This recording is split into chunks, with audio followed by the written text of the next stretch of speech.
I'm Paul Anderson, Sparks City Councilman for Ward 3, and I am so excited to introduce to you a new team that we have working with our Sparks police officers.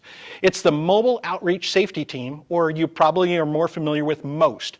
These mental health clinicians are going to be working side by side with our law enforcement officers to help our community. So I'm really excited to have them tell you a little bit about what they are doing here at our police department.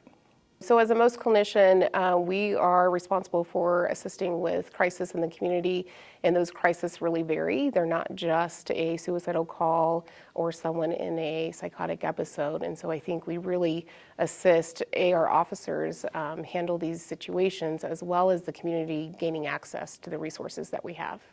Well, I think we make a difference because we divert people that may go into the criminal justice system by giving them resources, possibly going into the hospital if it's necessary, or just giving them access to different community clinicians or psychiatrists that can assist them with their mental health and living with it. Over the past couple of years through the pandemic, we have seen a rise in suicidal calls, as well as just family disturbances. And so having us on board with the officers, we have been able to provide more resources and connections to the community.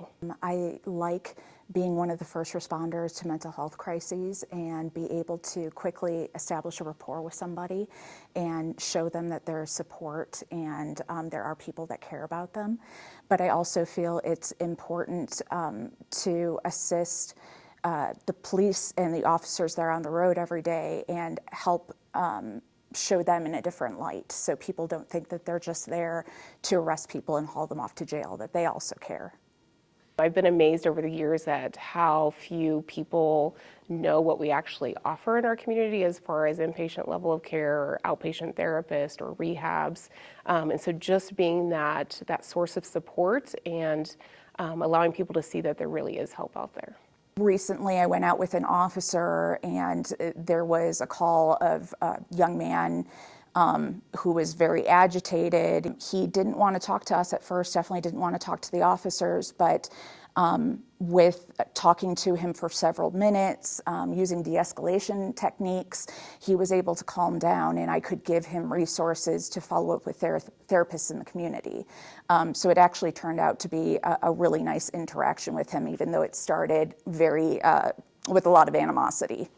One thing I'd like to mention is the interagency collaboration that we have with the HOPE team.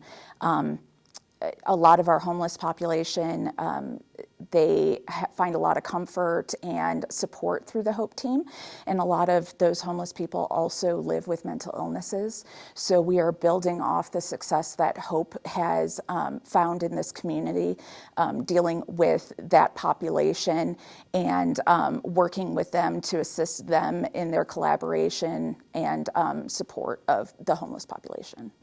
I absolutely love the Sparks Police Department. I've been a M.O.S.T worker for almost 5 years and have recently joined this team, and really excited to see what we can do. As you've heard, this is an exciting new program that we have here at the Sparks Police Department, and we're just thrilled to be able to introduce it to you. Thank you for listening in. The one thing I want to make sure that we all understand is not only, as you heard a little bit earlier, that it could potentially keep someone out of the legal system, which is very costly, but also the fact that instead of 911 calls and ambulances arriving and fire trucks, we're able to assess critical situations with our M.O.S.T workers. And so it's financially sound as well as a great social service for our community. Thank you for checking in. If you have any questions, please contact me, Paul Anderson, at the City of Sparks. Thank you.